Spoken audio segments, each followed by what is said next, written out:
এক শান্ত ছোট্ট গ্রামে চারপাশে পাহাড় আর নদী ঘেরা থাকত এক কৌতূহলী মেয়ে লিলি। তার সবচেয়ে ভালো বন্ধু ছিল একটি চালাক কাঠবিড়ালি নাট্টি। লিলি ভালোবাসত জাদুকরি জগৎ নিয়ে পড়তে, আর নাট্টি ভালোবাসত ঝকঝকে বাদাম জমাতে। একদিন সকালে লিলি খেলতে খেলতে দেখল এক উজ্জ্বল রঙের প্রজাপতি। সূর্যের আলোয় সেটা রংধনুর মতো ঝলমল করছিল। চলো, ওটাকে অনুসরণ করি, লিলি বলল। নাট্টি তার লেজ নাড়ল। তুমি কি নিশ্চিত? ওটা মনে হচ্ছে ফরেস্ট গাইড। তারা প্রজাপতিকে অনুসরণ করে গভীরে ঢুকে পড়ল, আর চারপাশ হঠাৎই বদলে গেল। পাতাগুলো সোনালি, ফুলগুলো গান গাইছিল, আর গাছেরা ফিসফিস করে কথা বলছিল। ওরা ঢুকে পড়েছে জাদুর জঙ্গলে। হঠাৎ এক গাছ কথা বলল।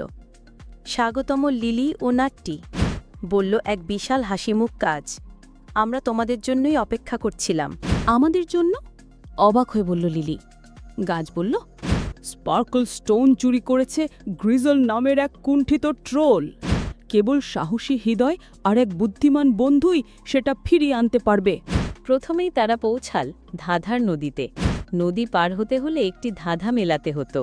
তারপর তারা এলো এক মাঠে, যেখানে ফুলগুলো কথা বলছিল আর হেসে কুটি কুটি করে ফেলছিল।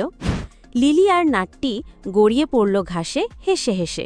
অবশেষে তারা পৌঁছাল গ্রিজেলের গুহার কাছে। গুহাটা ছিল অন্ধকার আর ভীতিকর, কিন্তু লিলি মোটেই ভয় পেল না। গ্রিজেল সাহেব, লিলি বলল কোমল কণ্ঠে, আমরা কি দয়া করে স্পার্কল স্টোনটা ফেরত পেতে পারি? গ্রিজেল গম্ভীর মুখে বলল, কেন যেব? কেউ তো আমাকে দেখতে আসে না। লিলি তার পাশে বসে বলল, হয়তো তুমি শুধু একজন বন্ধুর দরকার। গ্রিজেলের চোখ বড় বড় হয়ে গেল। কেউ কোনো দিন ওকে এমন বলেনি। সে ধীরে ধীরে হাসল আর স্পার্কেল স্টোনটা ফিরিয়ে দিল।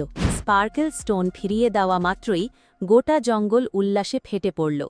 আলোয় আলোয় ঝলমল করে উঠল সবকিছু। লিলি আর নাট্টি বিদায় জানালো সবাইকে। তারা প্রতিশ্রুতি দিল আবার আসবে।